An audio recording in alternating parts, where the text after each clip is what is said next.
It's Open House Thursday on Your View. Welcome to the show. I am Tokpe Mark Odige, and with me, as usual, are my co-host YK in the building. YK, why are you acting shocked? Because I didn't hear the music now. Sometimes these things happen. I'm hearing music in my own ear right now. Things happen. It's a live television. Okay. You and I are in sync. Yes, yes. Sync-ish. The hair is not syncing. But this is still giving natural hair vibes now. Like it's full and fluffy, similar to... Auntie Annie does not want How are you doing? No, I'm not even against wigs. How was the wedding? I'm not against wigs. Okay. But the wedding was nice, and congratulations to Milady and Michael. Yeah. It was a Yoruba girl marrying an Igbo boy. Oh. Very nice wedding. I always love when love travels. Yeah. Intercultural marriage. I'm You still enjoyed tired. yourself. I enjoyed myself. We had fun. It was a nice wedding. We got there too early because my friend is from London. So when they say 7, she wants to get there at 10. When people didn't start coming till 5, 6 in the evening, we were there from early afternoon. African time. African time. Nigerians. Not the right thing though. Anyway. But you don't look in any way stressed. You look very fresh, actually. I have a bad cold. I haven't slept well all night.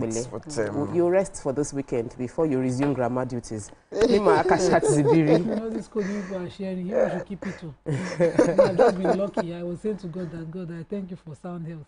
Because of the kind of things that have been flying across the table. This table has been a bit shaky. I spoke to Miriam yesterday. I like that she knows it's even worse than my own. Yeah. I think it's in the air. How are you doing? Anything happening? I'm fine. We are doing Ikwalemo. Counting down. Yes. I'm partnering with one Oma. So the adverts are already on my page. Yes, I've been posting it every time. Yeah, so we have to do that every year when they come out. I'll be giving out 2 tickets. Oh, wow. I'm trying to decide whether to give it on the table or on a live show on IG Live on my page. Yeah, I'll get there. It's going to be a very lovely one. You're going to be there, right? Yeah, live and direct. Going to be there. How are you doing? I'm doing well. Meet him. Yeah, happy birthday to Chief Olubayode Ojo. He's a diehard Your View fan. He's always hailing us and he says we do a very nice job. So happy birthday to his 80th birthday. I think he turned 80 is a big deal. 2 days ago. So happy birthday, sir. Are we invited to the party? Long life, good health. In fact, we too pray that we'll get to that age. So we'll continue to pray that God will continue to bless you and keep you too in good health and wealth. Yeah, so the midterm break, of course, the beggy children, they are back. And, you know, all these, everything is just getting finished in the house. So we keep, at least we're looking forward to them coming. So we've restocked everywhere, but everything is just going down. But very when are soon, they going back? Yeah, they'll soon go back, but enjoying them small. Yes. Their generation all the is so beggy. Do you know, before they came back? I don't know about your own, but my own was Friday. That's what we did. But their own is a whole week now. But now, it's one full week. I think it's the healthier one. It's even helps us parents to relax. It's better. Bond a bit with them as well. I just remember the gist Imran had asked me to share on TV. I think you want to quickly tell us? Okay, so a road safety officer had stopped me, and I had checked the map before. You have to check the map before leaving the office. So I left the map on my lap, on my phone charging. And so once he stopped me, just accused me that I was on my call. I did not connect to the Bluetooth in my car. Neither do I have an earpiece. Neither did he see me hold my phone, but he saw the lights on my phone. And he just opened it. Why are you making a call? And I said, no, you don't start a conversation accusing me of what you cannot assert. So we started facing off. I was enraged. And then he asked, you know the way they like to stress you. He said, get down, show me all your safety apparatus in your car. I was driving my Hyundai. I did not know how to open spare key. I started calling my mechanic, accusing everybody of stealing my extinguisher and everything until one other safety officer with him who were on bed rest together intervened. I couldn't even calm down to talk to the lady. I was so enraged. I was sharing to my son. My son said, when my husband came and said, this is how to open it. This is a safety place, it's locked in. In fact, my body prepared me. I was more enraged again. I said, Mom, you need to talk about it. Because I always say that you need to, don't let people get to you. But that approach, wind down, you can't prove it, but the phone light is on. And you can see his Google map. and you go on, you're on your phone. You're not supposed to. I said, oh, guy, you don't. So me too, I wasn't going to agree though. And it's from there that they just scattered for me that day. Wow. Yeah. We need to really, it's not easy not to let it get to you, especially when you know you are right. But when you're dealing with law officials, I always just say, okay, calm down, you know, so that we don't get things out of hand. Who did your makeup today? It's very nice. Oh, She does it herself. She starts it at home. I started at home. Debbie finished it off today. She did something, and I like it. But I did not sleep well, so I needed them to do some extra paparazzi because one son is complaining of stomach pain. We give God all the praise for good health. We'll take a break and we return. We'll go through the front pages of the paper. Stay with us. We'll be right back.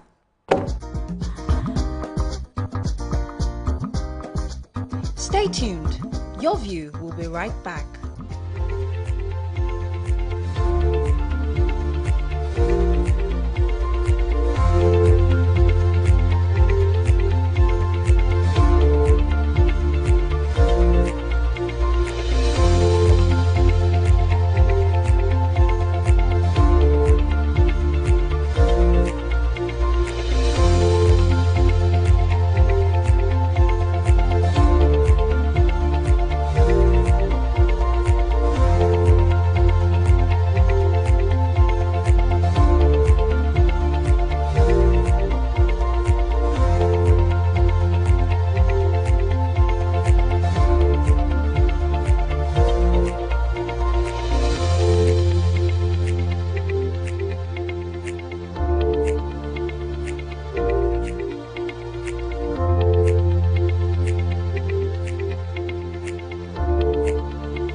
Welcome back and thanks for staying with us. We're starting off front page review today with The Nation major headline.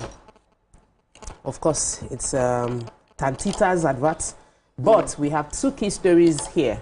2027, Southwest governors, leaders rally behind Tinubu. Ministers give scorecard at confab. And we have 55 persons removed from presidential pardon list. Only 120 enjoy prerogative of mercy.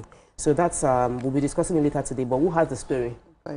Okay, so I have an inside story. Okay. I don't have the terms. I have the court orders final forfeiture of $49,700 that was recovered from the house of a returning electoral commissioner.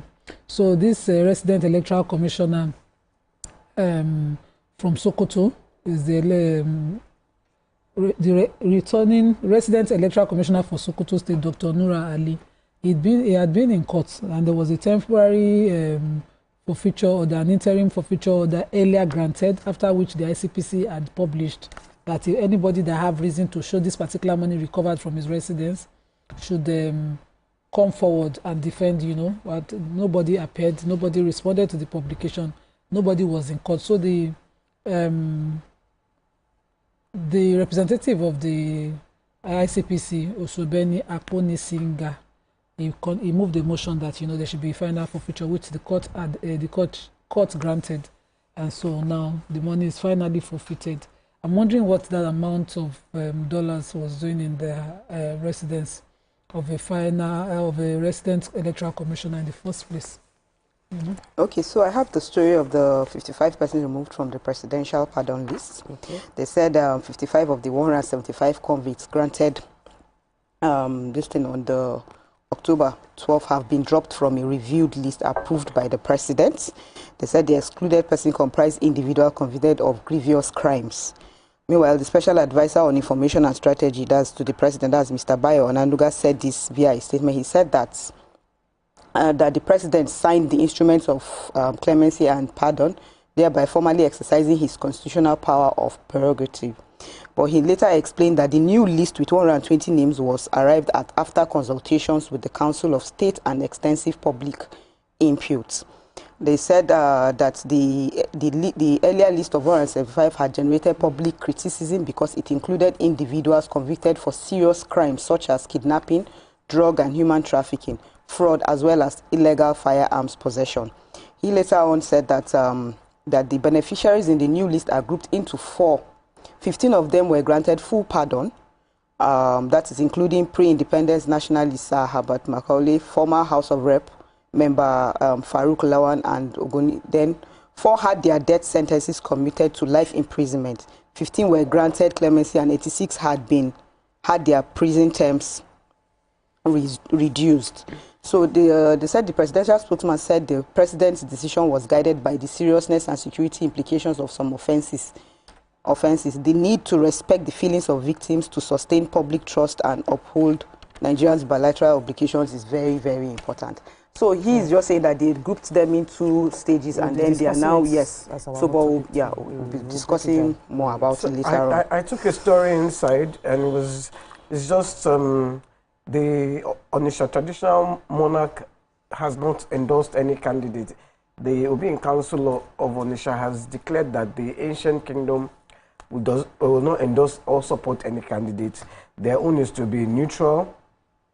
They issued this in a statement, and it was issued by Chief Osita Ani, the Ike Akatakwani Onitsha. I wish Obiajulo Amaka were here. Amaka's people.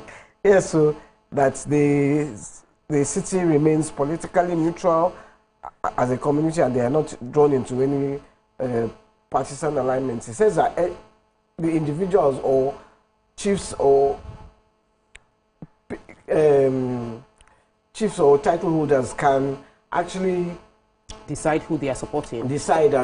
But they do that in their individual capacity, okay, not as a community. They can do it individually, not to speak for the entire, to speak for the community, or say no. They are totally non-partisan. They can do what they like as private citizens. I think it is good for traditional rulers to be non-partisan, so that it's expected. It's expected. That's the standard. Let's move on to they remain communal peace, and that's what they are. Yeah. They are serving for communal peace and cohesion. Awesome. All right, let's move on to the Punch. Major headline: coup controversy. Military tracks 45 billion naira in NDDC. Detained soldiers linked in NDDC top shots probe, as Silva out of the country denies linked with alleged coup. Tinubu revokes pardon for Sandra, 140 high-profile inmates. We took that story already. Senate screening CDS eyes foreign partnership to crush insurgency. So what story are we taking first? Major headline. Of course, the coup. Even though they say that there's been no coup, because even the federal government denied coup plots against Tinubu's administration. The defense headquarters described the coup attempt as report as false and misleading and malicious, and that even the Sahara reported 16 military officers in custody for the same coup. They said it's a lie, that it's not for coup, that they have been, tried for professional misconduct. But then they have traced. Yes, they have traced on Tuesday also. There was some report that some military personnel raided the Abuja residence of ex-governor of Bayelsa State, Mipre Silva, and he's also the former Minister of State for Petroleum, and has some links with the NDDC. But this report says that the military tracks 45 billion naira disbursed from the NDDC account. NDDC, that's the Niger Delta Development Commission, to some politically exposed persons and soldiers detained in connection with the rumored conspiracy to topple President Tinubu's administration. That's what is happening here, and yet they deny all the other leads to the story. This story, I don't. There's this school of thought that say the government should come clean and tell us what's going on. There's no school of thought that says, look, we are trying to get investors. By the time you start admitting that, oh yes, there was a coup, investors will run a coup attempt. Sorry. People will start to run away. Investors will start to run away. So I don't know where I stand on this, And also, when the Defense Intelligence Agency grills people related to this, can you just not don't publicize it to the press? Yes. Okay, fantastic. Because daily reporting. If you want to be silent, be silent. Be silent completely. If you want to be find out after not a little in, a little out. Because we are going to be speculating for the next 1 month. We'll take a break. When we return, we continue with front page review. Stay with us. We'll be right back.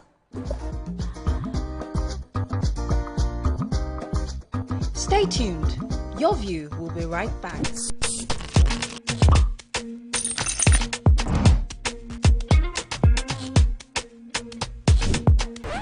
Welcome to East Splash. I'm on the black carpet, and of course, it's Jubril of Lagos. Well, that's it on Socialville. When I say, I dare fool. You already have Destiny Alpha. I know that. They will not rest. I go shook out for you. You already know, guys. eSplash can be the best of entertainment, the best of energy, best of everything you need to get your day going. It's eSplash every weekday from 12 p.m. to 2 p.m. on TVC Entertainment. Think fast, play smart, win big. We Cash, the game show where every contestant gets the opportunity to win money. No long waits, no dull moments, just quick questions. No long waits, no dull moments, just quick questions, quick moves, and free cash. Every second counts, every answer pays, and everyone walks away a winner. Are you fast enough for quick cash? Scan the barcode on your screen and you just might get a chance to take your shot at instant fortune. Quick Cash, showing Mondays and Fridays on TVC Entertainment.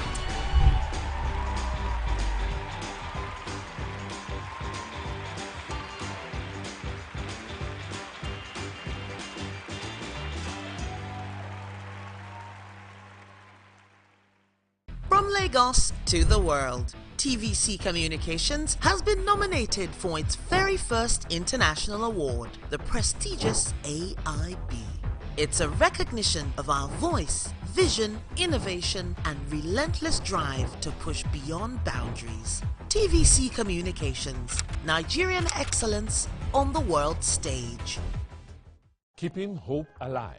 We are the drumbeats that refuse to be silenced, even when the rhythm falters. We are the green that refuses to fade. And the white that dares to shine. Hope is not a stranger here. It lives in our markets, our music, and our streets. Every dawn in Nigeria is proof that tomorrow is still worth fighting for. Hope is a child in the classroom, eyes wide, with dreams bigger than walls. Hope is the farmer planting seeds in faith, believing in rain and harvest. Hope is the youth unafraid to rise, rewriting the story of our tomorrow. Hope is us, millions of voices refusing to give up on the promise of this land. Nigeria, our independence is not just history. It is a call to keep believing, to keep building, to keep hoping.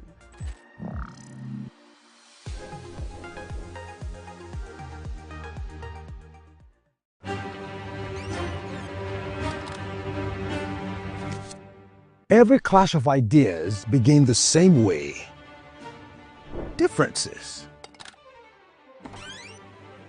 could be a disagreement, two voices, two views, standing apart, or an argument, a battle to win, to prove, or to conquer. Both are born from differences. One can open the door to respect. Sound, are you ready? And the other glues it with fire. Two perspectives, but one big issue. So are you good? Yes, I'm good to go. So do we argue to fight or disagree to understand? 3, 2, 1, we are live. Yes.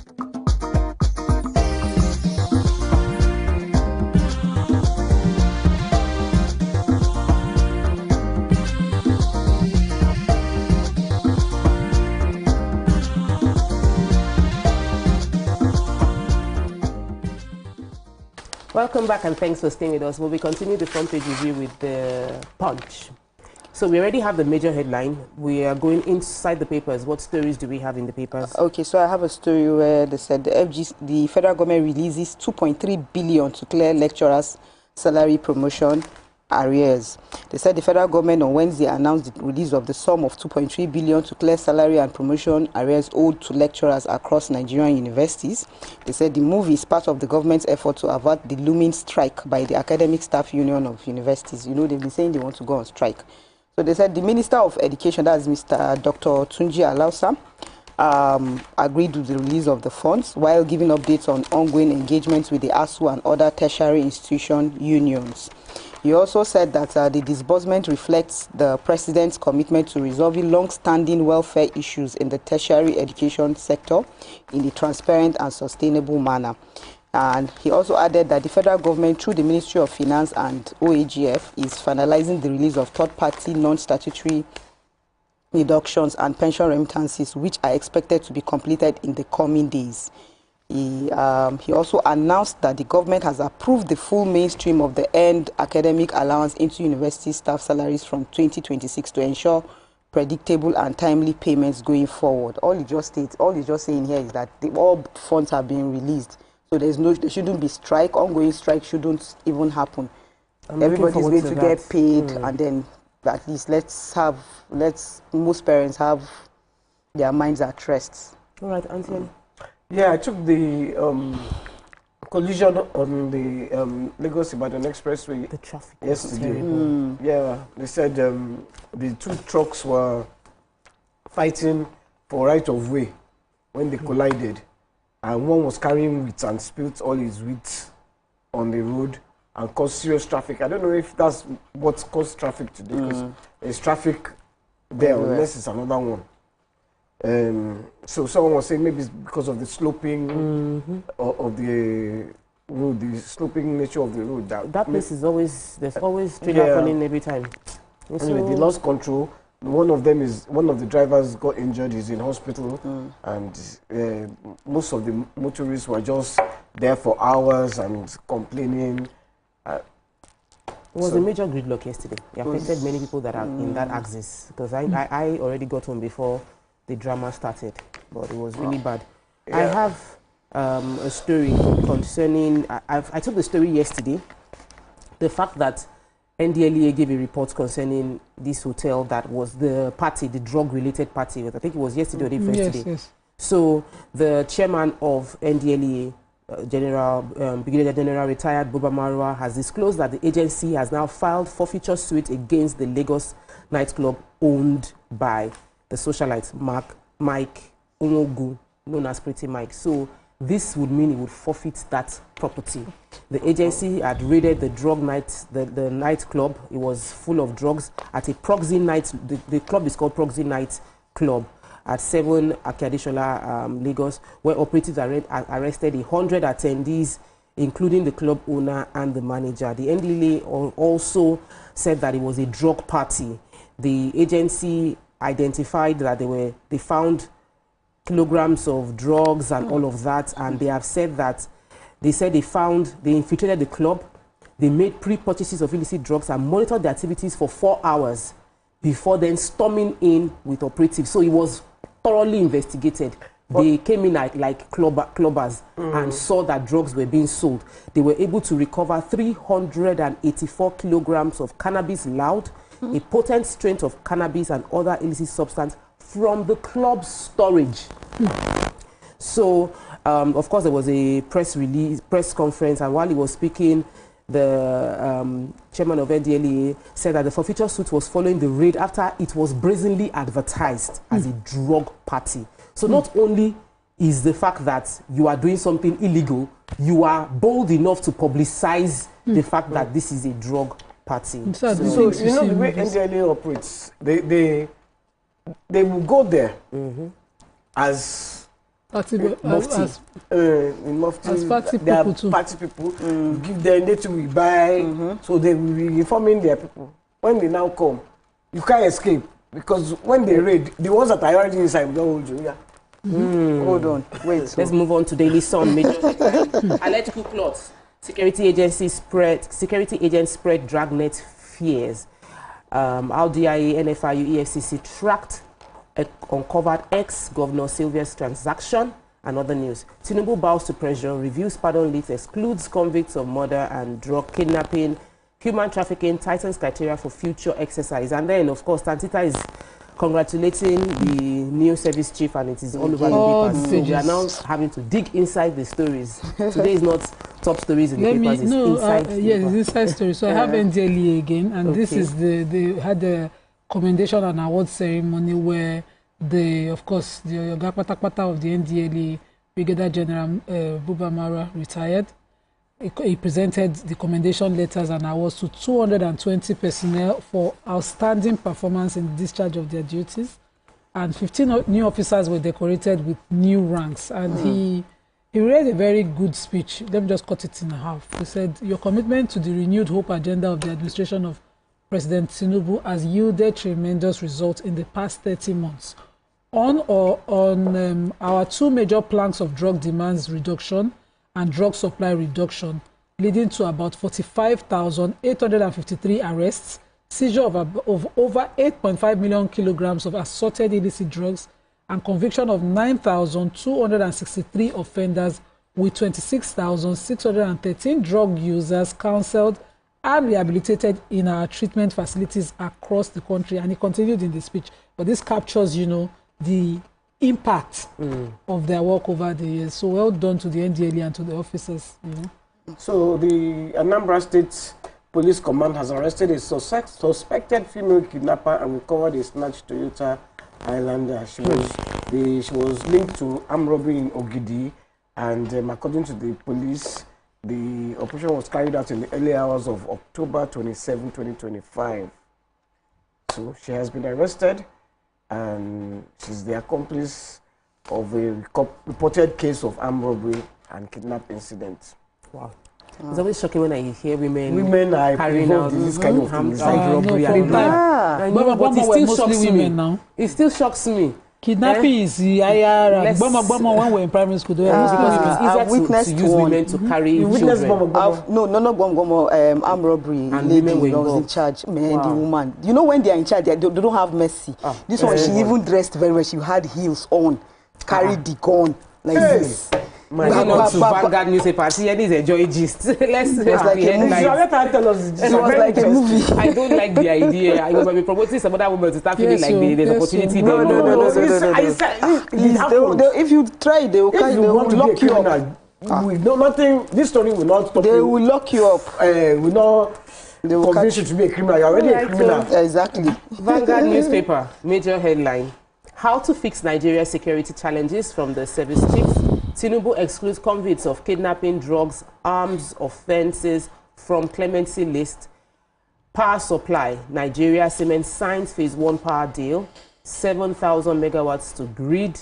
And of course, what story are we taking inside the paper, since we've been looking more within? So I have a story from my state. They said Katsina to create Ministry of Power, Renewable Energy. That's by the governor. They said the governor, Diko Umaru Rada of Katsina State, has announced plans to establish Nigeria's first Ministry of Power, Renewable Energy and Energy Security to accelerate the state's transition to clean, affordable energy. Happy for my state. Katsina. So they said the governor made the disclosure. Well, Katsina? Yes, I'm from Katsina. So they said the governor made the disclosure while delivering a special address at the Nigeria Energy Leadership Summit, West Africa Leading Energy Forum, held at the Landmark Convention Center here in Lagos. He said that the new ministry will coordinate all energy-related initiatives across the state, strengthen power access in rural communities, and promote investments in solar, wind, hydro, and gas-based projects. He said this is pioneering. The ministry will consolidate our progress, strengthen coordination, and ensure that energy remains reliable, affordable, and accessible to every citizen.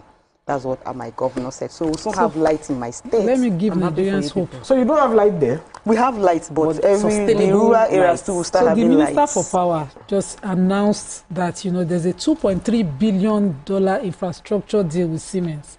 And they've done the phase 1 of it. Contracts have been signed with Siemens Energy, CMEC, El Sewedi Electric, and Power China. And this is, of course, focusing. I read the story very well on transmission. They're looking to add 7,000 megawatts to our national grid and aid power supply. You know, that's where the problem is. So when I was reading grid, 7,000 generated, it will now be hanging. But now they're looking at how to transmit it with this fund. So well done to the minister. I'm no longer celebrating contract signing. I like celebrating executed when they implement projects. It. No. So, this administration has shown us. You know, we just talk about the contract. We'll celebrate and applaud when the project. When we now say we generated 7,000 megawatts after the contract we signed 2 years ago. We'll not clap for them. For Mr. now, we'll take a break. By Adelabu, Tokpa is holding you there. Let us see Facebook. No, Tokpa is right. Totally. But I think that's how they do committee. Nothing comes out of committee. We'll take a break. When we return, we have a very hot topic for you today. So stay with us. We'll be right back.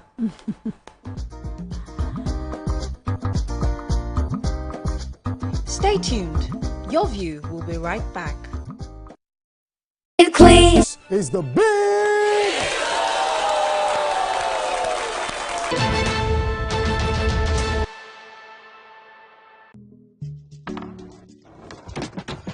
You guys, this was just about Irasta and Rema now. You day wine. It's all over my FYP. But me, I don't know, Sha. Because fake blogs yakpa. And if you ask me, it's giving sauce. Listen, I just checked the new TV Entertainment WhatsApp channel like right now, and they just dropped the update. Are you for No, no cap. I've actually been noticing those guys. They're always on it 100. Like they always post the gist before anyone else. Me, I love them, oh. And that's on period. Like I just aligned with them like last week, and almost they've been dropping back to back. Facts.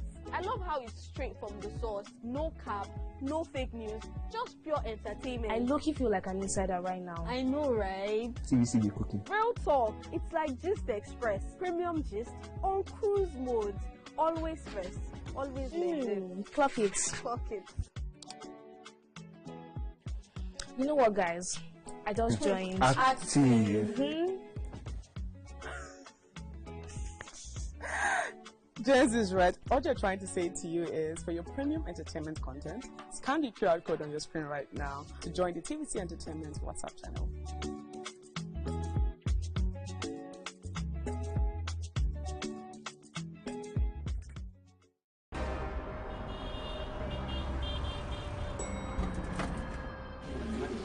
Good morning, everyone. It's a new day. Veronica, where are you at this time? I am here. I'll see you in 5 minutes. Hi, Olamide. Hey, guys. I'm just at the rooftop, keeping my finger on the pulse and my eye on the street. Hey, Toma, good morning. Hope you're up and ready for the show today. Yeah, I just got to the office now. Have you contacted Abuja? Hello, guys. We are set and right on our way to the studio. And the guest is standing by. Hi, Ria. I'm almost ready. Just let me get my glam for the show. Good morning, Ibrahim. What about the dailies? I just grabbed the papers. I'm on my way. Good morning, guys. Hey. Right. Nobody knows how the day will go, but every day starts with breakfast. Start your day right here on TVC Breakfast every weekday from 7 a.m. only on TVC News. Now hope they carry us. Even when wahala they choke, we stand gidigba. Hope they waka with us for downfall. They gist with us for buka. No matter the gbege, our spirit in no fit scatter. Hope na that pikin where they read ABCD and still get ogbonge dream for hearts. Hope na the mama where they fry akara, we see the reason say tomorrow go soft for her. Naija, your freedom na promise. Say hope go always come, no matter wetin happen.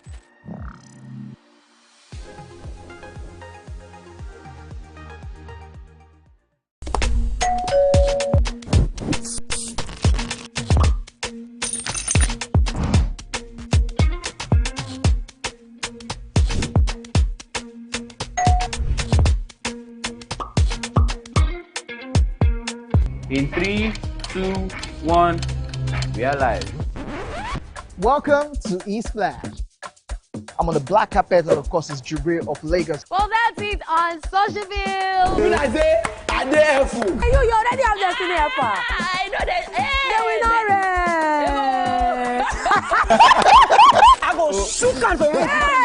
You already know, guys. E-Splash give you the best of entertainment, the best of energy, best of everything you need to get your day going. It's E-Splash every weekday from 12 p.m. to 2 p.m. on TVC Entertainment. Think fast, play smart, win big. We cash. The game show where every contestant gets the opportunity to win money. No long waits, no dull moments. Just quick questions, quick moves, and free cash. Every second counts, every answer pays, and everyone walks away a winner. Are you fast enough? for quick cash? Scan the barcode on your screen and you just might get a chance to take your shot at instant fortune. Quick Cash, showing Mondays and Fridays on TVC Entertainment.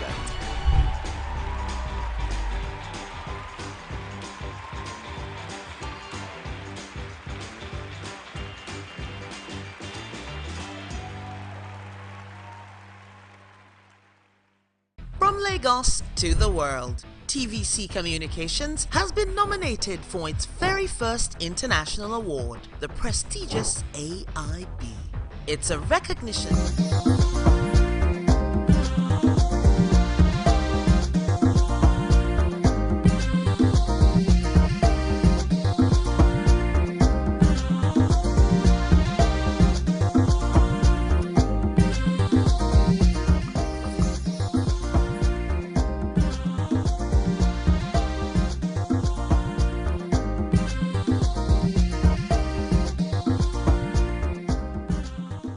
Welcome back and thanks for staying with us. Few hours after our conversation on the show yesterday, just yesterday, President Bola Ahmed Tinubu, whose leadership style often draws both praise and criticism for his responsiveness to public sentiment, has once again displayed.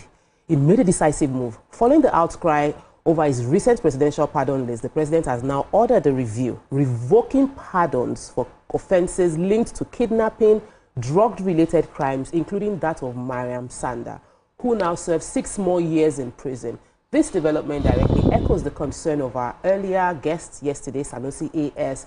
Moikudi, member of the Network for Justice, Kaduna, whose powerful essay, Presidential Pardon or Political Patronage, The Moral Cost of Selective Mercy, questioned whether the mercy in Nigeria still works hand in hand with justice.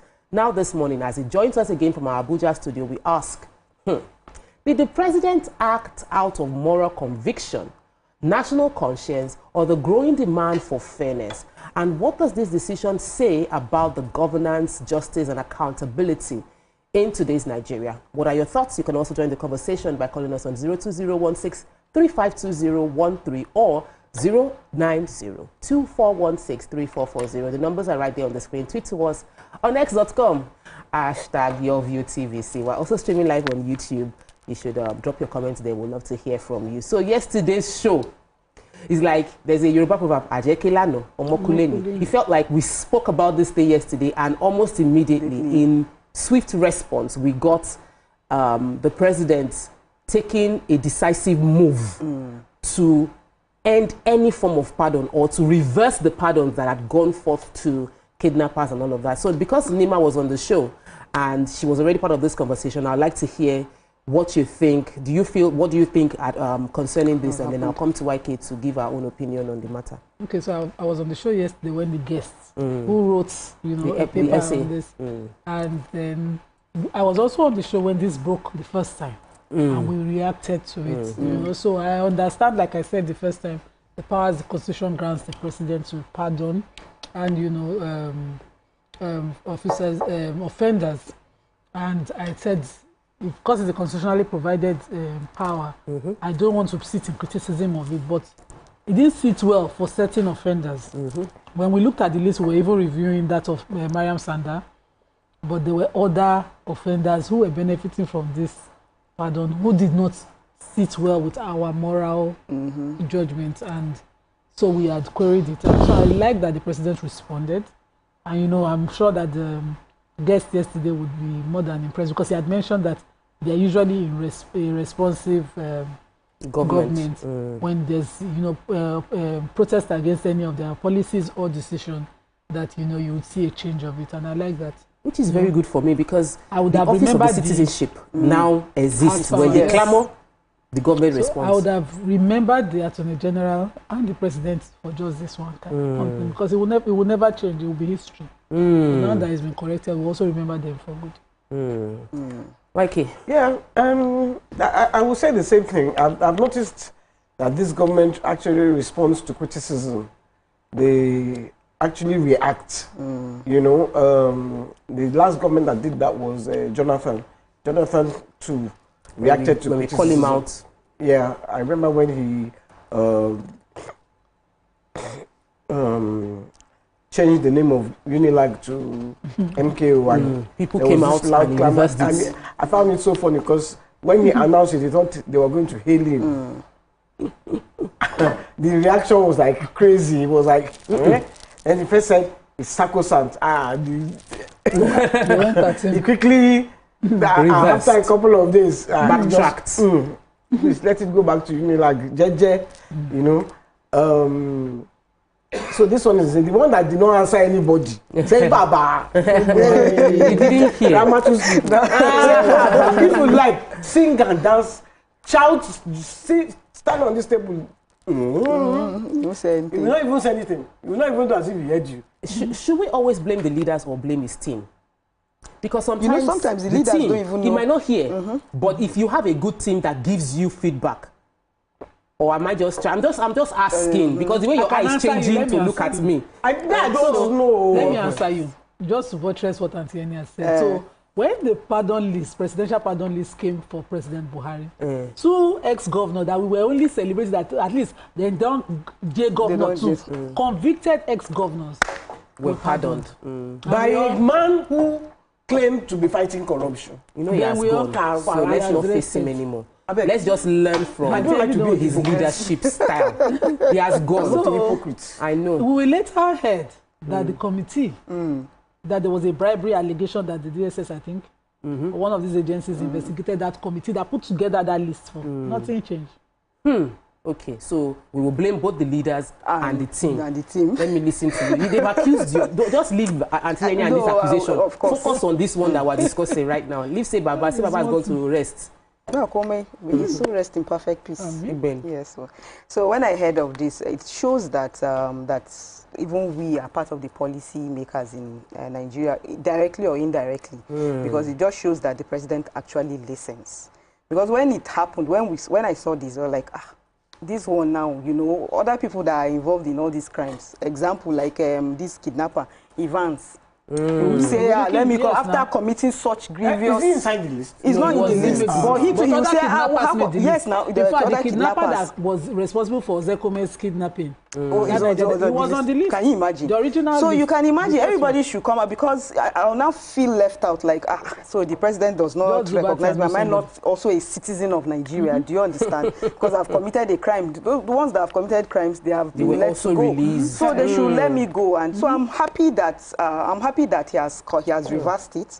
That's to show that he listens. And again, we Nigerians, we need to understand that sometimes our president will make some kind of, I don't want to say this is a mistake, but the most important thing is making that kind of mistake and reversing it, coming back to revisit it and make it, you know, better, even though it's not, because some people are still not satisfied with the reversal because, yes, they said they've reduced, like the Mariam Sanders case has been reduced to 12 years. Some people are saying no, that they should just go on with the judgment that was given to her in the first place. So and it just shows that he's okay, he's bold enough to still come back and reverse and accept his mistake and reverse it, which is a great quality of a leader. Yes, which is a great quality of a leader. Once you accept that, okay, yes, I've done something wrong here, let me reverse. Instead of there are some leaders that will be like, no, that is it. It's my final. This is what I want. Yes, it's final. It's fine now. No, it's not even that. Some other leaders would say, whatever I say is law. Once I have said it, I cannot change my word. I've heard someone say it that my first decision is my best decision. I have told myself I would never go back on my word. I was like, okay, different leadership style. Yeah. But as a nation, we love our president's listening ability, listening strength, and the fact that he always says. But there's one more thing I'd like the president to do concerning this, because I really love us to hear from Mr. Mekudi to give us his opinion and all the other things he wants them to do. But there's one thing I want the president to do. There's a committee that put this list together. The president is not the one that did this. I was going to, because it's not. This list was not the president's idea. And the committee should be held responsible. The people that put in kidnappers' name, the people that put in politically exposed people's name, those lists. That committee is under the Ministry of Special Duties. It shouldn't have been. Thank God that the president now has reversed it. It should be under the Ministry of Justice. Yeah. It's the people that tried the matter that should be saying this matter. You know, because sometimes when you try a matter, you see the facts of the matter. Yes, there was a clear crime. But maybe in the course of trial, you see certain things that, you know, and those people are not involved in how you reach a prerogative of mercy list.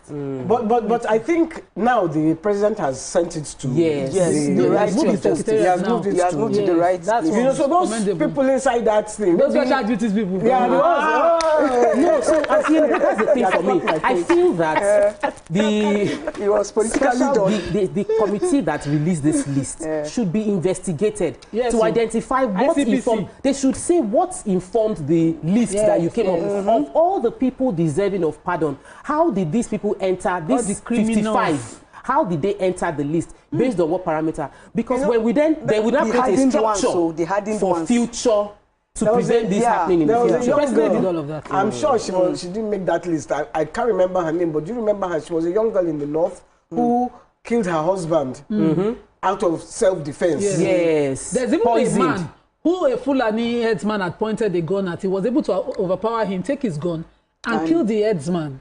He's still in jail. His name did not make the list. So you'll be wondering, and if he was under the Ministry of Justice, the people who tried that man saw the clamor that was calling that somebody killed in self-defense in his farm and he was tried. You know, those are the people that would arrive at a list that would be reasonable. So the president not only moved the Presidential Advisory Committee on Prerogative of Mercy to the Ministry of Justice, he also instructed that new guidelines should be issued by the Attorney General going forward on the future mercy and pardons exercises, including mandatory consultation and with prosecuting agencies. So prosecuting agencies are the most important. So those people, they just put Igbo in the president's pocket. No, but you know the president is not supposed to have. Maybe he, like for example, we are leaders. He doesn't know them now. In our small, he doesn't know them. He may not even remember the offenses that they committed.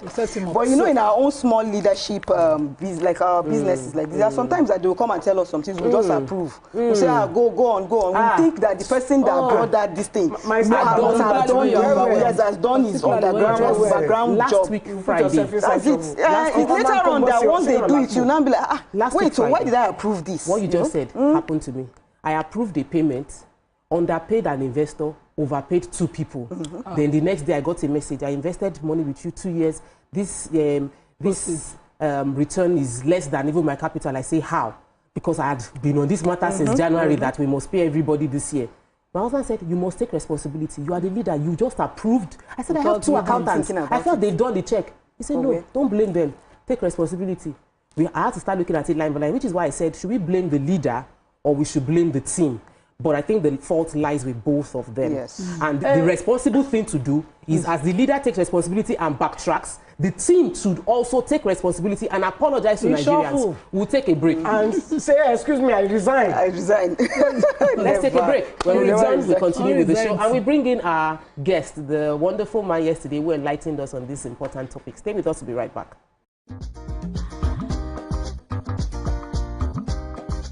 Stay tuned.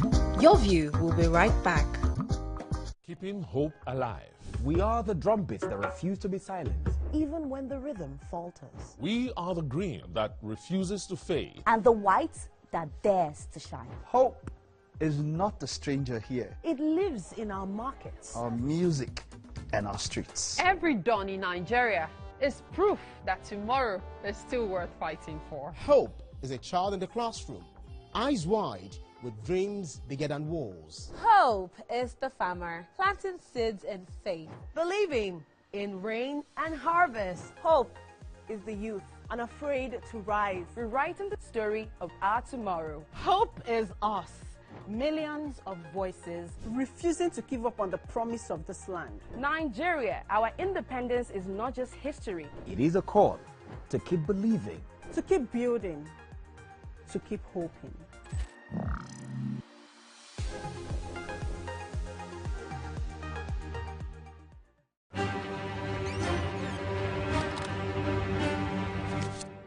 Every clash of ideas begin the same way. Differences could be a disagreement, 2 voices, 2 views, standing apart, or an argument. A battle to win, to prove, or to conquer. Both are born from differences. One can open the door to respect. Sound, are you ready? and the other close it with fire. Two perspectives, but one big issue. Are you good? Yes, I'm good to go. So do we argue to fight or disagree to understand? 3, 2, 1, we are live. This is the big...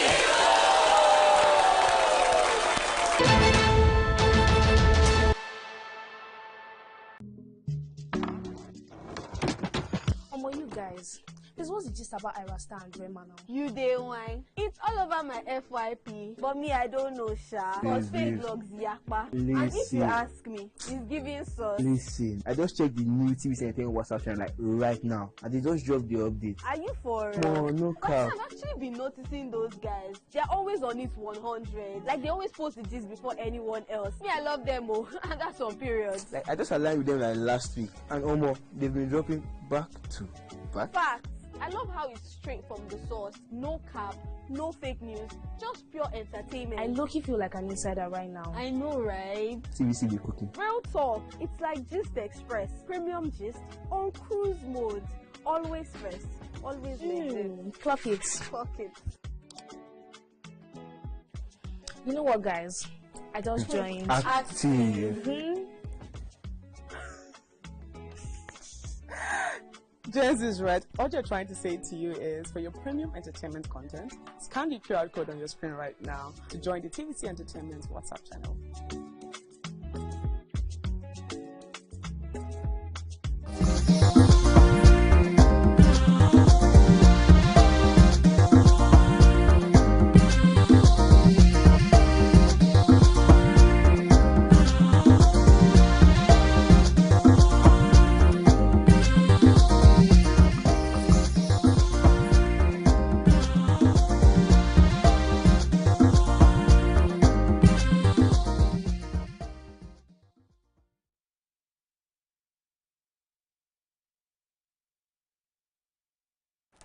Welcome back and thanks for staying with us. Our guest is joining us is Sanusi A.S. Maikudi, a member of the Network for Justice Kaduna, whose powerful essay, Presidential Pardon or Political Patronage, The Moral Cost of Selective Justice, where he questioned whether mercy in Nigeria still works hand in hand with justice, seemed to have generated a positive response in that there's a reversal of the pardon that took place, especially after our conversation yesterday. So we, on your view, won't take credit, but we also want to share the credit with you. However, we know that it's not just all about celebrating the fact this pardon took place. I'm sure for you, it's more of an institutional change you are seeking. So welcome to the show, sir.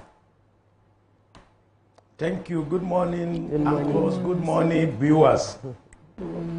All right. So the first question I want to hear from you, I want to get your response to this information. When you found out that the president has backtracked on 55 of the people that were pardoned, what was your initial reaction to the news?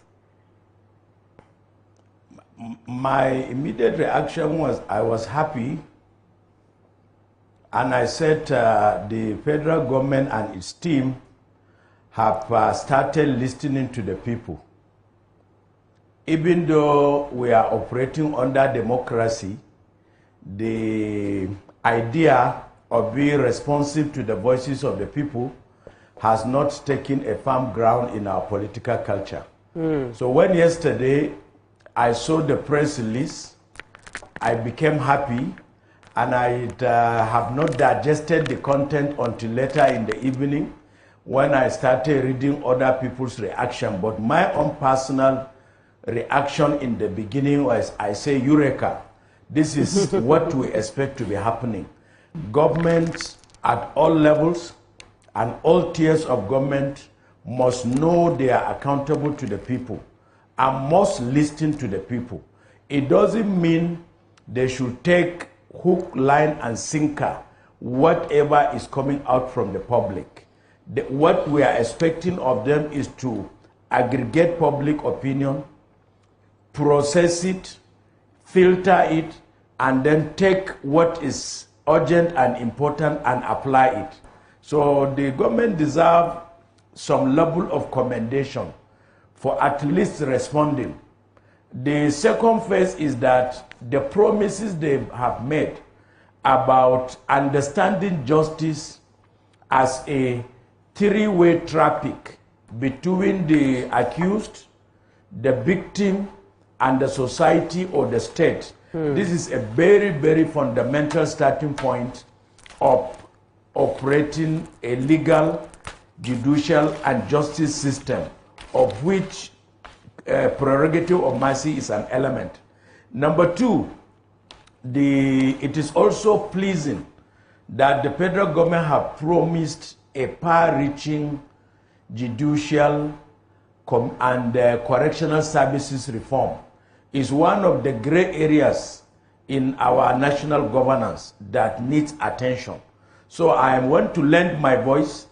Apart from commending Mr. President, I want to appeal that this thing should be given the topmost priority possible. Let us see by next week a high-powered panel with the mandate and necessary powers to be able to kickstart the process with a robust terms of reference to sanitize, update, and make our judicial and justice system compliant with what some of the international best practices in the world, where miscarriages of justice are going to be minimized, if not totally eliminated, where justice is not up for sale to the highest bidder, where minors, where the poor and the weak members of the society are not going to disproportionately suffer, while the high and the mighty commit crimes with impunity. That's so true, and they sir. go free. Wow. So, Yes, thank you, sir. yes, sir. Nima So- has a question for you. Yesterday, I had asked him about, I had asked you, sir, yesterday about, the committee that compiled this first list. And just as you, I also read criticism where people were questioning the process of compilation of this list and, the weak coordination and the transparency of that committee. What would you like to see happen to members of that committee publicly? No, my attention is not with those who made mistake. I am on the positive side of life. Now that their mistake have ignited a national momentum, a momentum that is going to sanitize our legal and judicial system, we should focus on the half-full side of the cup, not the half-empty side of the cup. They have made a mistake, but with the benefit of hindsight, that their own mistake is going to serve as a catalyst to awaken the government, the civil society, and victims and perpetrators to come to go back to the drawing board and initiate a reform system which we believe is going to transform our society. Because justice is one of the fundamental rule of law. Justice system, correctional services are one of the fundamental anchors of thriving democracies. And when you look at the bigger picture is how do we make a society that is conducive for all citizens to thrive and prosper, so that everybody will be loyal and patriotic to the nation, so that everybody will bring his contribution to participate in the development of the country, so that it's going to be a better place for all of us. So I am suggesting that the people who have made mistake, and the mistake has some intrinsic values, we shouldn't bother whether they are punished or they are not punished, because we have harvested an opportunity, because necessity is the mother of invention. It is out of their mistake that we realize that there is a dark area in our governance system, and we are supposed to light a candle, reform it, and so that we can emerge better. So I'm not of the opinion that they should be punished, sanctioned, or queried. That one can serve as a deterrent to others. But since we are under the umbrella of prerogative of mercy, unless if somebody can bring an evidence that they were compromised, they were unproportional in their conduct, and it was deliberate that they do, We have enough instruments in our legal system and our administrative system to attend to that, but that should not be our priority. Our priority is 70% of the detainees awaiting trial. How can we accelerate their trial to determine those who are innocent and those who are guilty? 2, how do we sanitize the correctional service so that people will stop living in subhuman situation? How do we improve our system to avoid miscarriage of justice? That's my priority. Thank you so much, sir, because I love the perspective that we should keep our eye on the ball. Let's not get distracted by witch hunting and trying to blame someone. It was my first response. Let's deal with the committee that put this list together. But I like the wisdom of let's focus on achieving proper change. Ramatu has a question for you, sir. Yeah, so in Akwana, sir. So the question I wanted to ask is, I'm not well schooled. Well, alhamdulillah. So the first question I want to ask is that, so he has pardoned, he has reversed the 55 people. So what's going to happen to the rest, the others, the other numbers? What's going to happen to them? I don't really know much about the justice system. Reduction. Okay. Yeah. Their pardon was no, you know, we are not saying that, you know, leaders, one of the conception of leadership from the perspective of legal system is that there should be a fountain of justice and a fountain of mercy. At the same time, a good leader should be a fountain of justice and should be a fountain of mercy. Yes. So there are some mistakes in life by individuals, by groups, by institutions that are premeditated. They are deliberately committed. And there are some that are by mistake. And the offenses have different degree of impact on the victims and on the... So as far as there was a review of the initial list and the committee that look at it, we are quite aware that the society is now vigilant, that the society is looking, monitoring, interested in what is happening in all arms, in all tiers of government. I believe they have done something better than the first team. So what should happen to the list, since the president has already signed it, anybody who feels further aggrieved, there are windows. There are windows of seeking redress or seeking clemency. What we are saying is that there should be an impeccably rule-based, legal, ethical, morally sound, and impartial mechanism of exercising the prerogative of mercy. It should not be a commodity that is available to the highest bidder. So those who are lucky to make it to the final list, to err is human and to forgive is divine. We say congratulations to them and we welcome them back to the society. We hope they will start contributing to the healthy development of our country. And for those who are on the other side of the law, we hope they will serve their terms peacefully and responsibly, and upon completion, they will return to life as normal. Okay, thank you.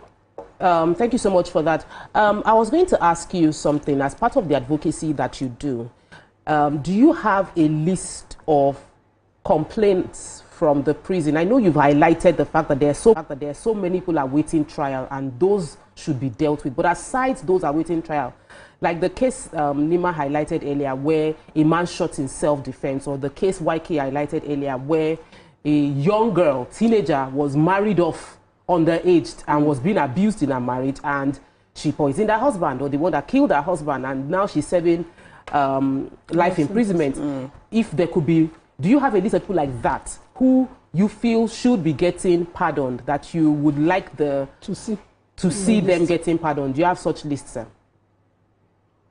There are a lot of lists when you monitor excesses of justices, like when a civil society committee visited one of the detention centers in Kano. They found a young girl underage who somebody entrusted with her handset to keep for her. The value said it was 50,000 naira. Invariably, the phone got stolen. The owner refused to agree that it was stolen. She accused the safekeeper as being stealing her phone instead of keeping it safely. That lady is now in detention.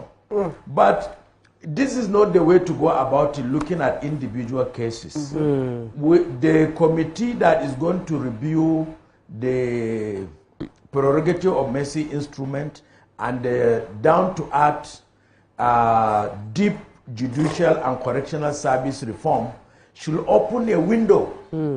Should open a window like the Public Complaint Commission. It should be empowered. And the relevant institutions of the state, the police, the judiciary, the legal aid council, we are not lacking in institutions, we are not lacking in instruments, policies, laws that governs this activity. The issue is that their effectiveness and their efficiency. There seems to be business as usual, which in the 21st century, the multidimensional crisis afflicting the world called for paradigm shift in governance. Governments must be proactive, they must be thorough, they must have capable, motivated people who have capacity, that are ready and willing to discharge their mandate. So it is not about individual lists, but about creating institutions with frameworks and mechanisms and protocols of deliberately identifying, documenting, and addressing miscarriages of justice. Thank you so right much. Now, there are people in detention for posting uncomplimentary posts in the social media against some political figures. I've read about it in Kebbi, I've read in Sokoto, I'm aware of some in Kaduna, and if you are very active in the social media, a song will not rise and set without reading about abuses of power and privileges by some highly placed members of the society.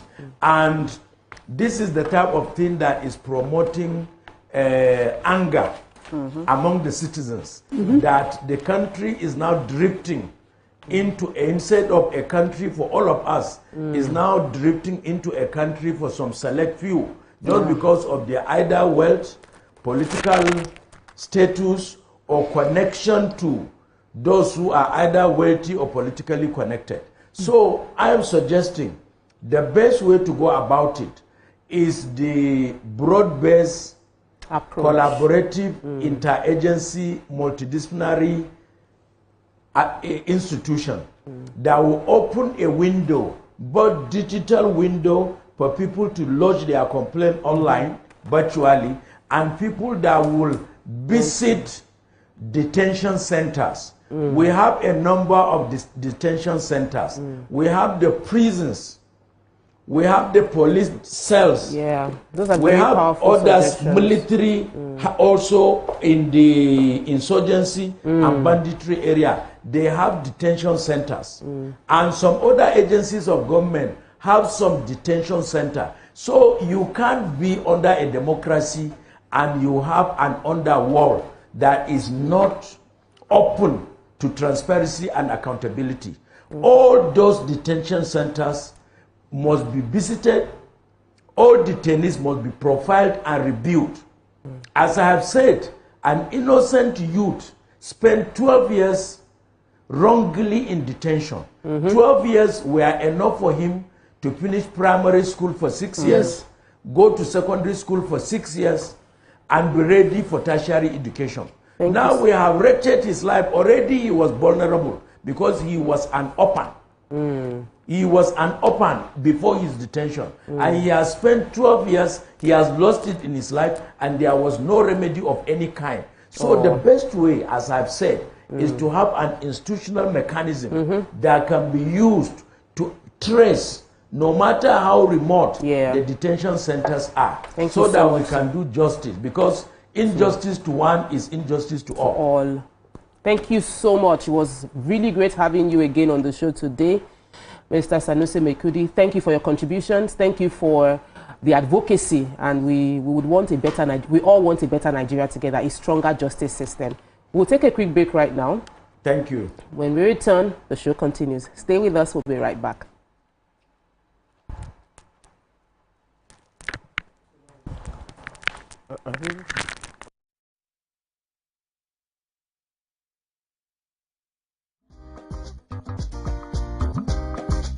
Stay tuned. Your View will be right back. You guys, this was the gist about Irasta and Rema now. You day wine. It's all over my FYP, but me I don't know sha. Cause fake blogs yakpa. And if you ask me, it's giving sauce. Listen, I just checked the new TVC Entertainment WhatsApp channel like right now, and they just dropped the update. Are you for no cap. I've actually been noticing those guys. They're always on it 100. Like they always post the gist before anyone else. Me, I love them oh, and that's on period. Like I just aligned with them like last week, and they've been dropping back to back. Facts. I love how it's straight from the source. No cap, no fake news, just pure entertainment. I low-key feel like an insider right now. I know, right? TVC be cooking. Real talk. It's like Gist Express. Premium gist on cruise mode. Always first. Always legend. Clock it. Clock it. You know what, guys? I just joined. Active. Jess is right. All you're trying to say to you is, for your premium entertainment content, scan the QR code on your screen right now to join the TVC Entertainment WhatsApp channel.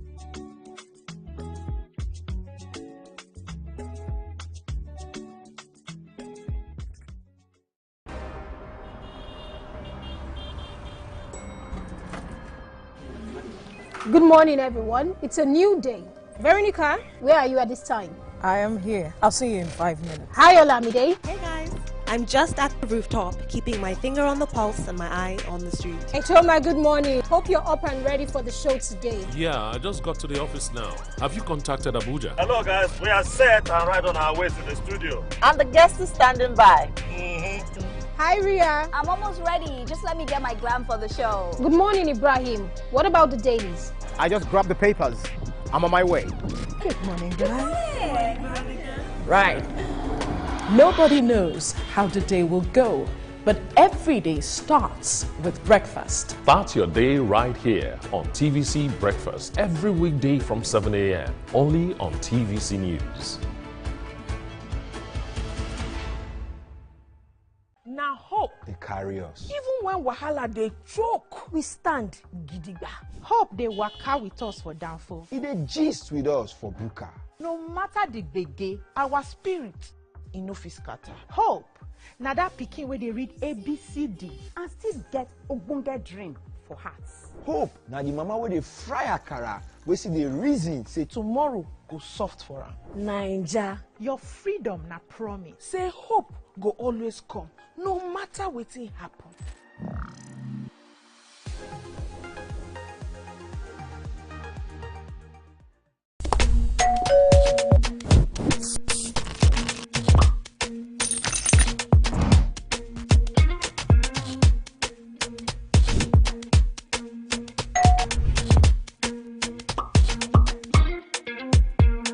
In 3, 2, 1, we are live. Welcome to E-Splash. I'm on the black carpet, and of course, it's Jubril of Lagos. Well, that's it on Socialville. You already have Destiny Alpha. I know that. I go shoot on for you. You already know, guys. E-Splash can be the best of entertainment, the best of energy, best of everything you need to get your day going. It's E-Splash every weekday from 12 p.m. to 2 p.m. on TVC Entertainment. Think fast, play smart, win big. We Cash, the game show where every contestant gets the opportunity to win money. No long waits, no dull moments. Just quick questions, quick moves, and quick cash. Every second counts, every answer pays, and everyone walks away a winner. Are you fast enough for quick cash? Scan the barcode on your screen, and you just might get a chance to take your shot at instant fortune. Quick Cash, showing Mondays and Fridays on TVC Entertainment.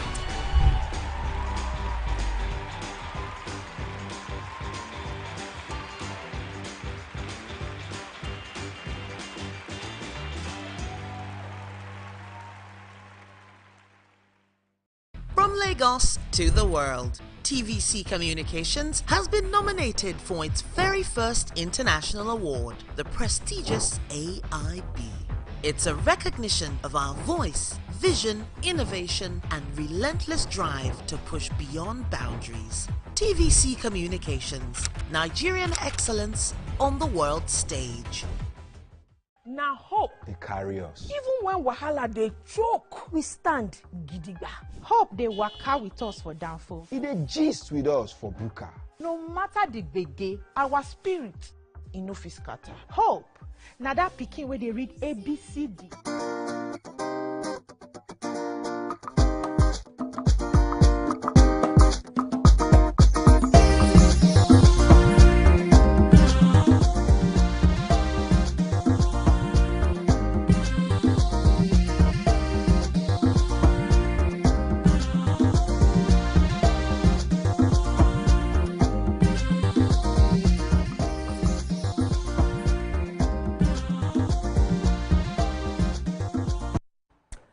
Welcome back and thanks for staying with us. In a shocking revelation that has stirred both national curiosity and global attention, Nigeria's Nobel laureate, Professor Wole Soyinka, has disclosed that the United States of America has revoked his visa, effectively barring him from entering the country. Speaking candidly at a media parley held at Conji's Harvest Gallery, Freedom Park, Lagos, the revered playwright and scholar expressed surprise at the development, insisting he was unaware of any wrongdoing that would justify such an action. He said, "I have no visa. I am banned, obviously from the United States. And if you want to see me, you know where to find me." Soyinka stated, sending ripples through the intellectual and diplomatic circles alike. What are your thoughts on this? Calling us on 020-1635-2013. The numbers will be on the screen. You can also tweet to us at x.com, #YourViewTVC, or we're also streaming live on YouTube, where we would love to hear from you. So people are like, okay, so what does this mean? If a whole Professor Wole Soyinka can get his visa cancelled, who else will not get their visa cancelled? I also saw something trending where a lot of people came and said that they've been invited to come back to the US Embassy and asked, because their wife gave birth or because they gave birth to in the US 15 years ago or 10 years ago, that their visa was cancelled, even though they paid the entire medical bill. So, do we have a right to ask what a nation does with their access to their country? Is it a disadvantage being a Nigerian passport holder because you don't have access to the world? There are many angles to this. I'd like to hear from you. Ladies. I really don't have much to say, because America has the right to do what they like with their visas. They give you, they don't give you. This is just a call to our government to repair the country, so we don't have to keep going up and down like we won't want to stay here. So that's all. I don't really have much to say. You know? Also, Wole Soyinka is Prof himself, the Nobel laureate. He's 92? How old is he? How old is he now? Yeah, he's 92 now. So he's lived his best life. He's not one of great politician looking for US visa. He's not even sad. They can revoke it 10 times. He will not care. He doesn't care, exactly. And you know, that's how elders should see things. You know, live your best life, do the best that you can, and stop, you know, you should talk to our elites who think that there's a better life in one America of A. Nobody foresaw Trump in office and all these things are happening to Africans now. In the past, people thought, okay, if I get money, I should go and secure it there. Look at the way we are being treated, and black race are being treated under his administration. Even on his cabinet, entire cabinet, the blacks that are Americans have been reduced to the bare minimum. She is that one that want to come and be discussing what he did to Prof. Those people who said they should be discussing it right now. So I think he's a waste of his power self. He does not have, if he's the president, let me not use the word, he did not have deep thinking. Because this person that you are trying to touch is touch on, you cannot shame the shameless. He himself tore his green card anyway. Do you think that in any way impacted on this decision? He's not one Nigerian. You know, the Americans think that, you know, all Africans want to come to America. We had, you know, those people who are very racist make public comments about Africans coming down there, you know, talking down at the. He called us a something called whole country. That was not good. Excuse me, is it not true that we all want to go there? I'm not among them. We all want to go there. Because you're not among, you are very minority. You are a minority. Yes. Go to the American embassy today. You will see queue. Everybody, yeah. Everybody struggling to go. So, and look, America has the right to say, don't come. Let me ask from as a business owner, being that you know you might have businesses, you have your products you are exporting. Let's say you now got a contact and they want to take it in Walmart or take it in other countries because they bring their products that are being produced over there here and we consume them. Opportunities to do business is being limited across the world because there's visa constraint against Nigeria. It is not just about the US banning Professor Wole Soyinka, but the fact that they can ban him and its impact on every other person who does not have the clout or is okay. So just like what my people here have just said, they have said that we can't tell a country, we can't dictate to a country on how they should. If they want to give visa, they give. If they don't want to give the visa, it's still fine. But then, you know, there's just little to what we can do. If that's what they've decided, that's fine. But you know, since over the years now, since the new president, there has been so many immigration laws coming up every now and then. We always have new things coming up, new policies, new laws, and all. So it's just for us to adjust.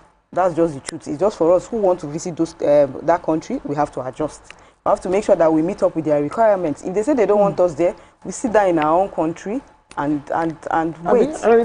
So our government, this is a wake-up call for our government to start to do something about Nigeria and make it comfortable for people to be able to stay back instead of us looking to other countries telling us what to do. Have you been to? Have you gone to the American embassy if you are looking for visa? You don't even sit down.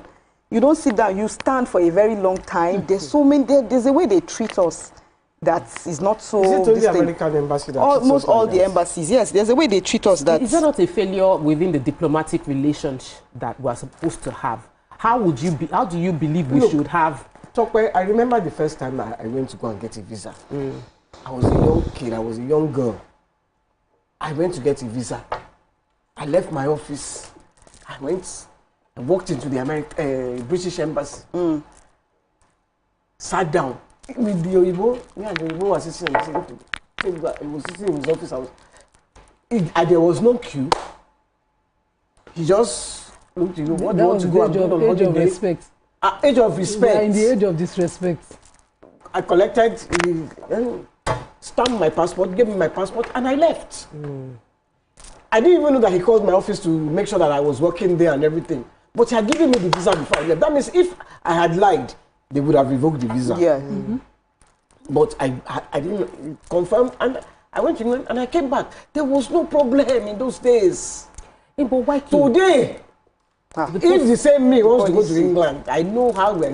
I mean, I don't know, but I know that the kind of disgrace and the up and down, bring your account, do this, do that. Come on, Dubai. Because they are making money now. Dubai. They're making serious money. No, it's beyond making money. I remember Dubai. They say if you want to go to Dubai, you have to bring account of Kiniko. You must have $10,000 in your account without withdrawing it for 6 months. You must have that money in your account. But it's beyond how Nigeria, because I watched this documentary yesterday about Singapore, and it was just very chilling. Now, of course, I've read the book about Lee Kuan Yew, but watching the documentary, they had clips of him. Even when Singapore had nothing, he, as a leader, had so much self-confidence and pride that he instilled discipline in his people, and when there were being conversations and attack taking place against Singapore by other countries, he called them out. Is it that because we don't have like a sense of strong identity of self, maybe Minister for Foreign Affairs or Minister for Foreign Affairs essentially, or ambassadors, like there's a way you treat a nation. Even if I don't have shishi, there's a way you will treat my citizen. What do we need? It's not really about how good our country is or how bad our country is. It's about how we carry ourselves. It's about self-respect. It's about self-respect and how we carry ourselves. How our leaders let them know that we respect ourselves. No, but we just as Auntie Annie says, the way we queue about it, the way some of us write on social media, saying Nigerians will say, if they pack sheep, those before that time they buy slave. Now if they pack sheep for Papa, slave, we go people dash will volunteer to be slaves. That, you know, and people not only say it, they show it. They, you know, you see the crowd, the allowance of the disrespect.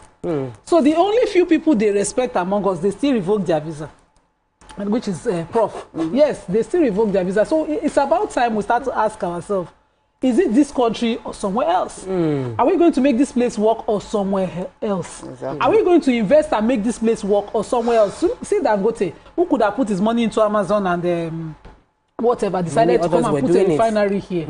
And they are choking him, they are squeezing him, pressing his neck, you know, with all kinds of protests and all of that, as if it's not a businessman, but if it was Elon Musk who came here, who could also take away his business. He brought, what's this internet that he brought? And you couldn't even find it to buy anywhere later. You know, we can't allow people give us no options. You can't beg at people's feet as if, and they are talking disrespectfully at you, and you think it's okay. Nigerians even joke about it. You will see the banter online, the back and forth. It's funny, but it's not. Imagine you coming to me and saying, I used to have those jokes. All Edo people, they go Italy. If you generalize like that, I take exception. And I'm a proud Edo person. I will not allow that brush to rub me because of a few people. I will not. And so, instead of you joking and we are yabbing ourselves about it, I will tell you to correct yourself. Same thing as you talk about Nigeria. If you come to me and you even look down on a black person, and I kind of sense it. Yeah. So it's a sense of self-respect. I will not entertain you. No matter what in your house, I go fast. You just reminded me of something. You know, before, when I started my business, every time they'd be like, Dangote, they used to come Dangote, and I'll be saying amen, amen. But since I will say, I mean, yes, I want to be like Dangote. But since I saw Dangote, when Dangote did this refinery, every day, newspaper, every day is in the news. And when you now tell me that you are going to be Dangote, I'll say, no, I beg, let me just be doing my business there and have peace. Just small. I don't want too much stress, you know. So the number one, I think we have to regulate what the media.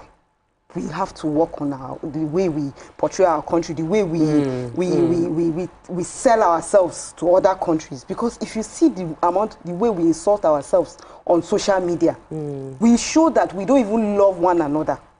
The way we insult us. And again, sometimes when something is not really happening, people go and dig up bad pictures and bring forward and say this is what's happening. And look at it now, all our family members that we have in diaspora, if they want to come home, people discourage them. Like I have some of my cousins that want to come home, but they'll tell them, no, don't go to Kaduna, don't go to Katsina, they will kidnap you, they'll do this, they'll do that. Because of that, they don't want to come. They themselves, because of what they see on social media, so many stories here and there, they don't want to come. And most times, most of these stories are not true. They are not really happening. There is one other thing. Do you understand? That we do. If you watch a lot of Nollywood, I won't say all, but a lot of Nollywood movies, when you want to make it in life, you go abroad. Then you make money and come back. You make money and come back, and then you are. So we are also pushing that narrative. Also pushing. That is the psychology. So you automatically, when you know somebody is living abroad, you automatically thought that person is better off, very well. Yeah, so you that you are here, you are poor man's family. Welcome. I say come back. The movies. Excuse me. Where are you? I'm in England. I'm in London.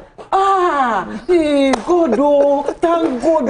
You don't better. I don't get visa. You don't get visa. Somebody just commented that people, when they get denied, people faint at the embassy. because they got denied. There's a high level of desperation that Nigerians have to leave Nigeria. And there is a high level of lack of self-respect that we, in the way we carry ourselves. And our leaders have not, the National Orientation Agency, the society we need to create a stronger sense of self-identity, self-respect, self-love, and willingness to dig down and build our country. We need to encourage those who are making the sacrifice and building this country. It is then that we will be able to then confidently approach any other country to say, see what we are doing in our own country, so we are making our country better. We are not, if we come to your country, we are also going to make your country better. And they want to appeal to all Nigerians that are going to spoil our reputation there. Please. When you get to other countries, you are an ambassador not for yourself, you are an ambassador for the entire country. What you do reflects on everybody. So please, let's put our best foot forward. When we hold our green passport, let's hold the green passport with pride. Yes. I love that, YK. With pride. Hold the green passport with pride, with confidence, knowing you carry value. That's what we can take on this segment. We'll take a break right now. When we return, we continue with the show. Stay with us, we'll be right back.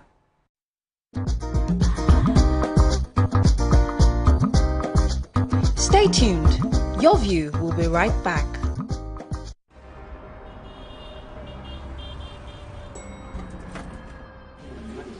Good morning, everyone. It's a new day.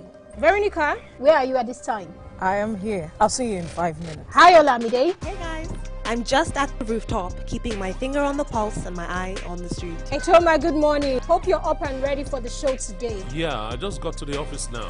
Have you contacted Abuja? Hello, guys. We are set and right on our way to the studio. And the guest is standing by. Hi, Ria. I'm almost ready. Just let me get my gram for the show. Good morning, Ibrahim. What about the dailies? I just grabbed the papers. I'm on my way. Good morning, guys. Right. Nobody knows how the day will go, but every day starts with breakfast. Start your day right here on TVC Breakfast every weekday from 7 a.m. only on TVC News.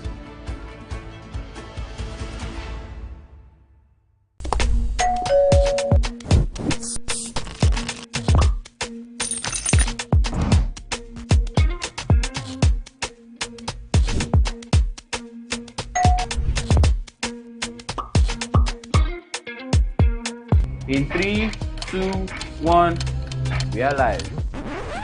Welcome to E-Splash. I'm on the black carpet, and of course, it's Jubril of Lagos. Well, that's it on Socialville. When I say, I dare fool. You already have Destiny Alpha. I know that. I go shook out for you. You already know, guys. E-Splash can be the best of entertainment, the best of energy, best of everything you need to get your day going. It's E-Splash every weekday from 12 p.m. to 2 p.m. on TVC Entertainment.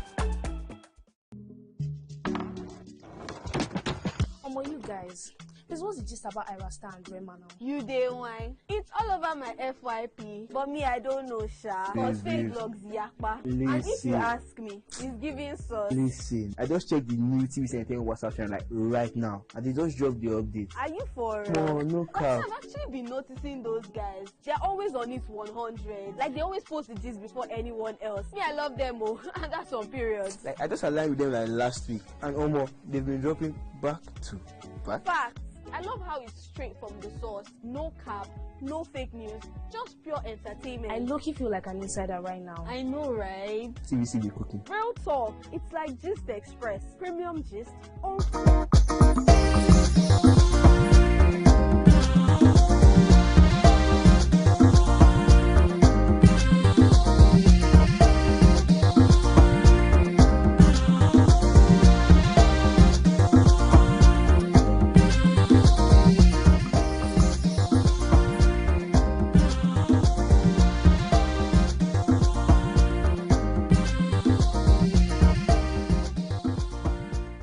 Welcome back and thanks for staying with us. Some days ago, we discussed polygamy through Senator Ned Nwoko's controversial one-leg analogy where he pitted men with one wife. Now, a viral video making rounds online has reignited the debate, capturing the emotional moment, a first wife tearfully yet gracefully praying for her husband's new bride on their wedding day. The scene has left many Nigerians divided. Supporters describe it as the height of maturity, faith, and emotional strength. A woman choosing peace over pain, love over rivalry. But critics see it as something deeper, emotional suppression, disguised as virtue, a reflection of how society often glorifies women's endurance, like when a woman endures in the face of heartbreak. So this morning on the show, we ask, can a wife truly find happiness in sharing her husband with another? Can a woman's heart genuinely celebrate the arrival of a second wife? And even for the new bride, can love truly flourish in a marriage built on shared affection? So, could you ever accept this situation if your husband chose to take another wife? I have 2 Muslims, you know, where it is accepted. But you see, this woman's prayer was so strong. Like, the woman's prayer was passionate and heartfelt. So, for the 2 of you, get ready. Can you pray this kind of prayer with genuine, heartfelt emotion for your second wife? And for YK, I want to ask, would you be willing to share your man with another woman? What are your thoughts on this? I'd like to call our viewers, join the conversation. The number will show on the screen. I really would love to hear your opinion of this heartfelt prayer. We'll play the video a bit later, but let me hear YK. Me, I've said it many times. If my husband decides to go that way, my only thing is make sure that as you are looking after her, looking after me the same way. No favorites, so no. But let me tell you, well, I don't really want to talk because at my age, there are some things that the second wife will relieve you of a lot of a lot of duties. Let she come and so I beg. Let me leave it and let the younger ones. But it's paining me that Tokwe did not add that it's Lord Jesus that they used to preach. That one, I had to listen again. Be coming to you. No, I had to listen again because I was like, did I hear in Jesus' name? In the heartfelt prayer for the second wife. See, this I'm the one host here. I cannot give my opinion first. Let me hear from. So it's important that to understand that when it comes to emotions, there are no particular standards. If you say no pain and now you reach there, you know. But it's also important how you carry yourself in the face of this. She might have thought, okay, instead of acting up, I can't change his mind. I can't, you know, change her. Maybe it's what he wants. Let me accept it dignifiedly so that people don't mock and call me bitter at this event. Because she might not just redefine her home not breaking as opposed to people's perception and say my home is actually expanding. Because as YK talked, there are a lot of relief that these women bring. You know, number one. I'm telling you, you can even hear it in the ladies' prayer. Come in. Everything I wish for myself is in Jesus' name. It's to you too. You know, as he be for me. She was saying, yeah, you know, sometimes prayer they get meaning. So people said there was sarcasm. People were commenting that prayer seemed very heartfelt, but like if you suffer the way I suffer. The way I used to born by myself and call our husband, and I'm wondering where was the man that you are the one calling him. He said the Iroro that she used to born and call daddy that she had born finish. Maybe like that for easy for her. So that means our daddy don't used to come to labor. No, it could be that she just before I just push like this, baby has come out. It could be literally, but it could also mean something. So it's not every prayer used to say. Can your heart take having another? Can you do shared love? Me? Okay, it depends. It depends. At the age. It depends on what is coming. Or how old are you? Yeah. The response might change when you are 60. Yes, I do not marry my husband as Dangote. So if you are marrying him as Dangote, know that I have worked hard. If you come in and then suddenly all my... You want to be chopping life. You want to just chop life and then they come and tell me that my sacrifices is not worth it. Trust me, you're going to gain an enemy. I'm going to be looking at you from far, but you don't know your seniors. You know, from there. But if the person is mature, they know how to, you know, some people come in and think, yes, we know who are the forerunners, the pace setters. We honor them. You honor them. And you don't disturb my privilege, you don't disturb my rights. The husband knows how to do fairness. Islam says fairness. You cannot love us equally. If you love me unequally, you cannot marry somebody else. That's the truth. So if it's not love, If you want to honor another woman for whatever reasons, maybe I'm not good in the other room, or I don't cook well, or I'm no longer your fancy, it's okay. But don't dishonor me, don't disrespect me, don't disrespect my kids and the sacrifices I have put. You can come and sit down in your corner and be relieving me, because that day I will not have time and I'll be free to be in okay, so let me just hold my mouth, because what I want to say, I do not want to be released. Okay, so thank you very much. Yeah, so okay, talk about there's something. The fact that we they are allowed, my religion is allowed for us to marry more than one, does not mean that we don't have emotions or we don't have feelings. We do have emotions, we do have feelings. Some of us don't want anything like that to happen. We don't want any, and we don't want our husbands to bring mates. Wait, well, you can't avert it, but then some of us don't want it. Some of us don't like it. A lot of us don't want it. And so you saying that she used sarcasm, me, I will not even use sarcasm. What am I praying? Why am I going there to pray for her? Me, I will not pray. Do you know how many prayer points are in front of God? Then me now that I'm supposed to pray for other things, my children and other, then I'll go and carry mates that is coming to, I don't know what, but that will now go and carry her this and go and pray. I'll be praying and be. They said she was crying. Is that of goodness of her heart? God, my heart is not. It's not that good when it comes to a mate, you know. But then I won't start praying for her and start casting. No, let her come with her. Let her sit down and pray for herself. I think she's a very kind-hearted woman. Yeah, I agree. She's a kind-hearted woman because she prayed. Yes, and she was open, and she was can pray really and have other things in mind. When she finished the prayer, people clap for her. You're a good person. Hey, I watched the video. That's eye service. You know, this prayer it can be eye service. And Yoruba people, they always use this word abosi to describe when you overdo things that do not really please you. It come across that way. Hold on a minute, I'm going somewhere. It is like that. I know this culture, your people's culture, where they don't receive a second wife except the first wife come and receive her. In your culture. I don't know the culture. You don't know? Because we went to marry one girl husband, one wife. From your culture. In my own culture. Don't worry. It's one husband, one wife. As a Yoruba woman, polygamy is in that culture. It's not my culture. You cannot rewrite it. They were not Englishmen. It was polygamy. Well, in that culture, we went to marry somebody from there. And the first wife wasn't in agreement. They waited.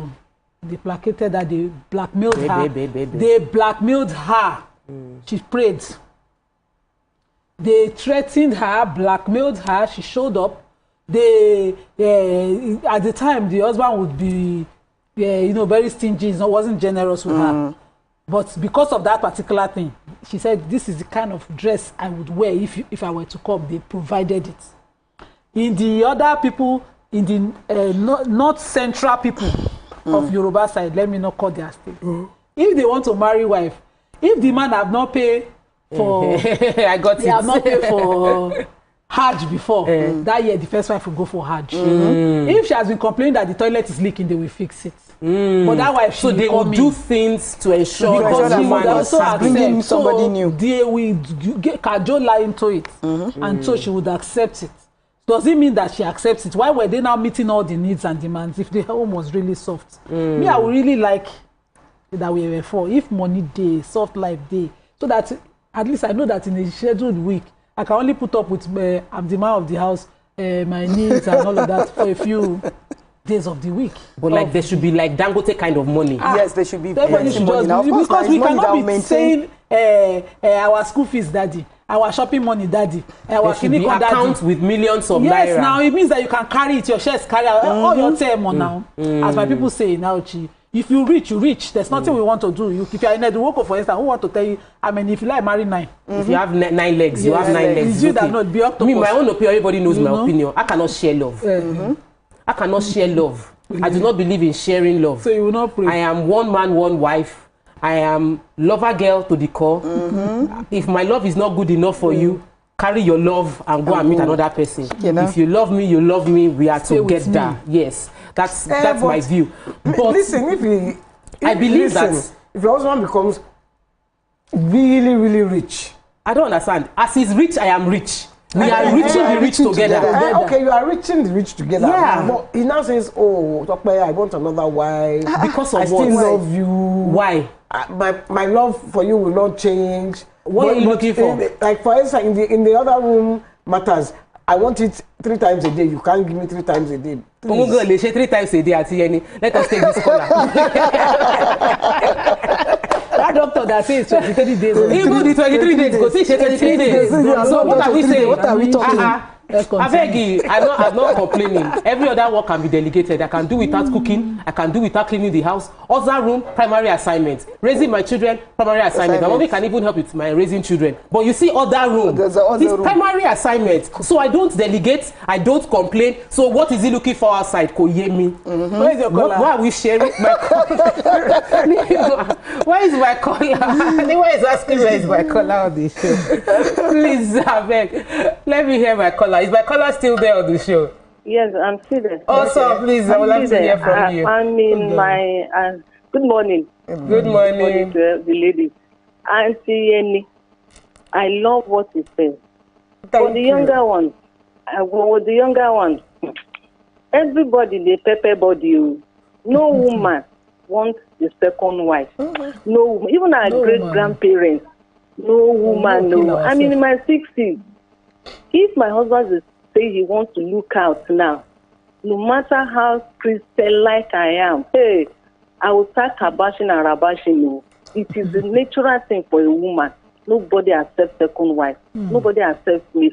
But I want to tell you emphatically that men, maybe 99.9 of them are polygamy. Even in the Christendom, they don't have the wife inside, but the side chick they have is much. I've seen a man that marries someone that is close to me as a Christian now telling me that his grandfather is polygamy, that he is entitled to have another wife after white wedding. My sister, forget it. Let your body prepare you and put it inside. Because the way men, I'm from a Muslim background before I converted to a Christian. I know what my mom will feel. My mom is the first wife. My dad married another 4. My mom, what she did was other 3 wives, she will give them some beating of their life, telling them they've come to interrupt her peace. That's what my mom would do. So will I now look now and say they should bring somebody inside my house? Body go pepper me. That kind prayer is not a genuine prayer, my sister. Body go pepper me. I'm 62. Body go pepper me. I don't want anybody to come and wash plate for me. Just leave me and the old man make good they enjoy. Bring a girl and tell me say you want to help me wash plate. You want to help me cook. I don't want that. They don't usually come to wash plate too. They don't usually come to wash plate. They come to take over. They come with strategy. Thank you so much. It's not a commercial. You know, in most cases, when we talk about this thing, we talk about it from when the man has enough money to take care. That's because we still look at things from the perspective of the fact that the men are the financial backbone of the household. But in the modern times that we're living in many households, women are equally financially strong. So it's not a money is holding us together. The prayer is not based on money holding us together. And the reason is not pepper body. Because when we talk about this thing, the first thought is peppering body. What are the complications that come with living in a polygamous home? Even within siblings, there's competition. Yes. You will ask the first wife's children, second wife's children. So let's leave pepper body. Let's leave this. It is means that enables a man to say, I'm now a man, I want to polygamous. If me and you are in a monogamous relationship, if you did not buy sugar, I will buy milk. If you did not buy milk, I will buy salt. Do you understand? We are in because you're economically, I'm also economically viable. It's not. It's the day that money day. No, the day that you say, okay, I want to marry a second wife, that I withdraw that support immediately, boldly, with my full chest. Because why am I supporting you to marry another wife? Do you support me to marry another man? So you will buy a bag of rice. The no, wife will you will buy not buy oil. the rice, buy the milk, buy the salt. Oh, God forbid you did not buy it. I'm sure okay. We'll threaten ourselves. So that means exactly there is no woman happy with it. Let me explain something. In our culture, as Africans, let me explain one thing. There are no bastards. Okay. So if the man did not bring the wife inside, Omoko entitles the mother to the father. So all this one we are talking is you that want to do wedding and ceremony. If your father go and burn them outside, I have a caller from Niger State. Let me hear this perspective. Hello, good morning. Welcome to the show. Oh, we're almost out of time. We can't wait until YK.